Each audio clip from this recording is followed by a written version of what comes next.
Hi guys, I am here today to do a review of The Will of Ascension by Sanderson, which is the second book in the Mistborn trilogy, sexylogy, whatever it is.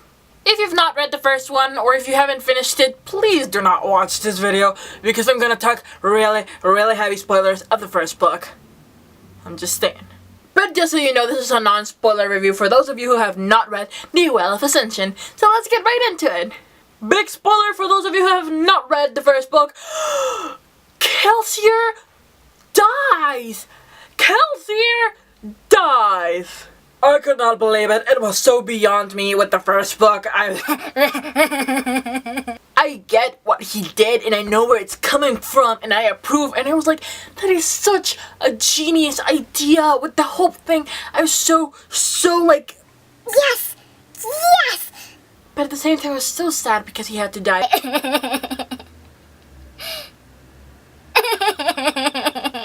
It couldn't have been any other way, and I so respect that from the author, but it's like, it's still sad, you know? It's still sad.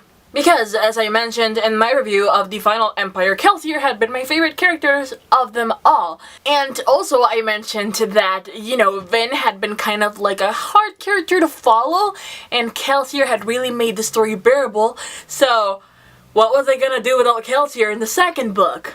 What was I gonna do?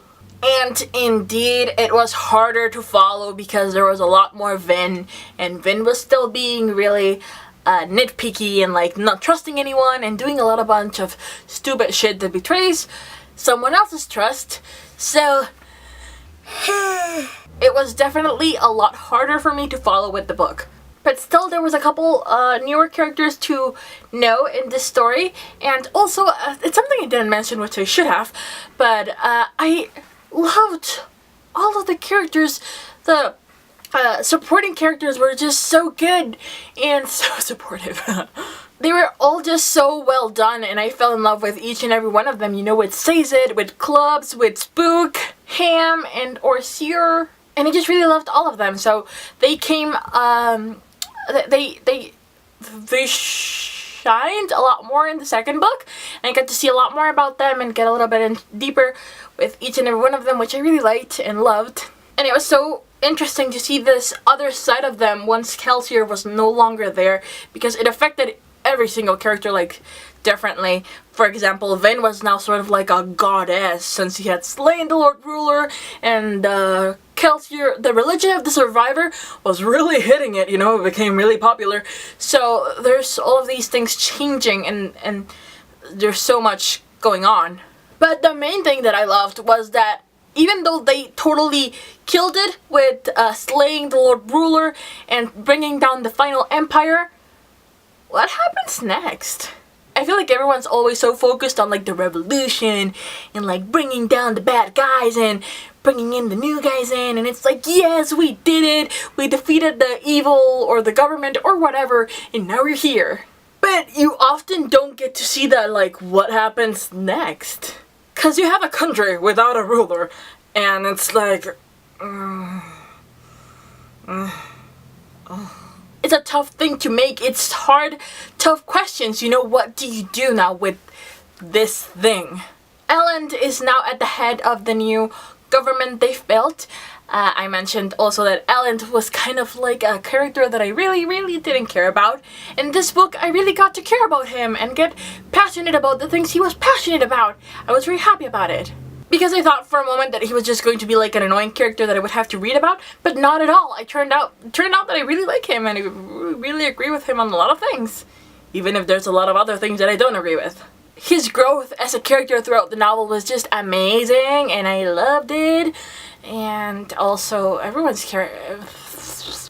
grew so much throughout the novel. Vin grew a lot also, even though she was kind of still annoying. But in the end, I was happy with most of her choices and how she had handled many things.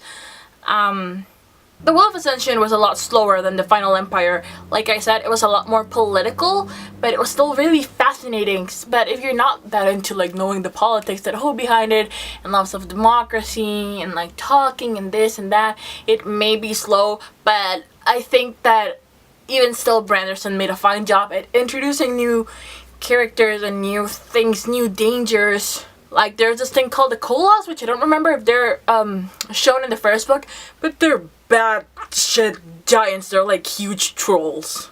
Okay, so I had to go because my phone was ringing and I just came back and now I don't remember what I was saying. I hope I didn't leave this as a sort of incomplete sentence, and if so, I will fill in with another clip. But apart from the political things, and I mentioned the Koalas. Oh my god, this is so complicated. I don't remember what I was saying. But there's a lot more dangers coming up, because if you remember in the last book, when the Lord Ruler dies, he's like, "What have you done? You've doomed us all!" No! And they're so curious just to see like what had been unleashed at his death, you know? And the land grows like a lot more gloomier and darker, and the mist are coming out of the day, and they're turning kind of evil. There's evil things coming out at night. And near the end, the story is just like such a... It's not stressful. It was tense, I would say, because at the very beginning of the story, there's two armies that want to come in and take Luthadel for themselves, and there's like just... There's so much stuff going on, and it's like, because you're like wondering if Luthadel is going to survive, if they're going to attack them, if they're going to die, if there's Koalas coming in, if an army of Koalas. It's so much tension, you know, because there's a war coming. You don't know what's up with the armies that are outside the city, if Luthadel is going to survive, if the people, the guys you love so much from Kelsior's crew are going to live, what's happening with the mist and with all the bad evil shit out there, that it's like paranormal stuff, and it's all so complicated and cool.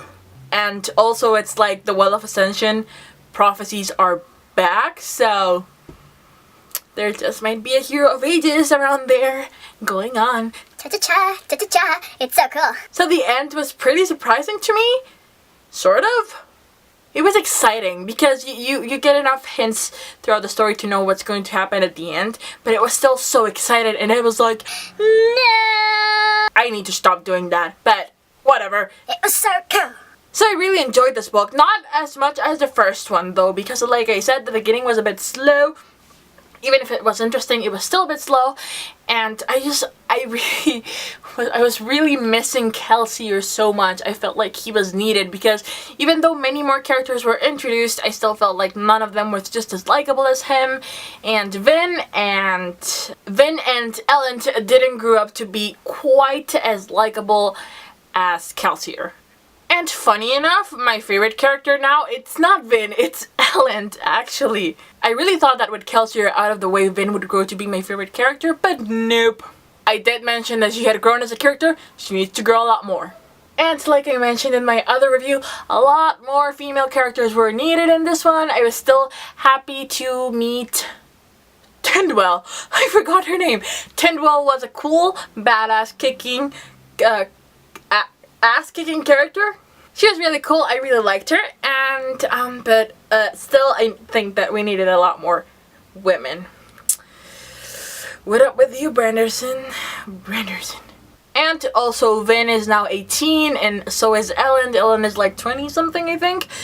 And you know, they're both grown-ups, they are living together, they are together now, officially, kinda.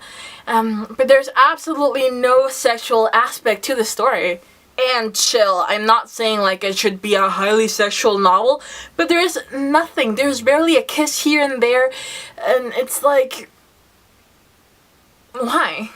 There isn't even a comment about them wanting to be together or anything, and I just felt like, I don't know, I feel like there's just so many taboos going on, and with such an epic story, I would have expected that the sexual aspects would also be discussed. I don't know, they're kind of young, but not that young. They're together, they are in love, and they're not even a little bit horny. It didn't seem realistic to me, and I just felt like it was like lacking in that department.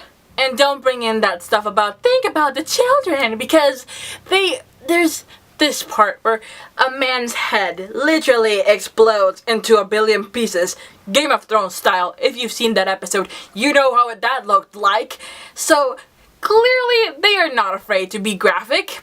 Sanderson is not afraid to be graphic at all. So if you cannot even, like, like a little bit of horniness or mention that they hooked up or that they were making out, like the passion of the moment, they were kissing and hugging and everything. It's like, oh come on. Oh come on. It's like with Harry Potter. Do you really think they were not doing the nasty in the rooms? Really? Really? But no. We really need to get over the whole sexual taboos kind of stuff. Really. And that's it for today. I am already reading the third book, which is The Hero of Ages, and I am liking it a lot more than The Will of Ascension, so if you find it a little bit draggy, just keep going on because it gets better. And sadly, there's still not a lot more female characters coming into play, and also there's not that much about sex either. Oh, and I'm not sure, but I think everyone's white in the society. They do mention that the Ska are a bit different from royalty, but they never actually mention like skin color or features. So I was like, I just feel like the fact that Brandon Sanderson is a white conservative male really shines through his books. But what can I do? What can I do? I would simply like to see more openness in fantasy books and in books in general about different issues and different stuff, people, subjects. But I'll leave it at that. I do believe that Sanderson is a brilliant storyteller, and I just love the fact that it really does seem like he planned out the whole series and nothing seems like ridiculous and nothing's coming up that I'm like, he just made that shit up for the sake of making shit up. I can only imagine that he really made like this whole map or diagram planning the whole story for the whole 3 books. So it's a really well thought out series, and I do recommend it even with its flaws. I hope you guys enjoyed my review. Do let me know in the comment section if you agree, disagree, if you liked the book, if you didn't like it, if you plan on reading it any further. Yeah, let me know. And I will see you guys in the next video. Bye!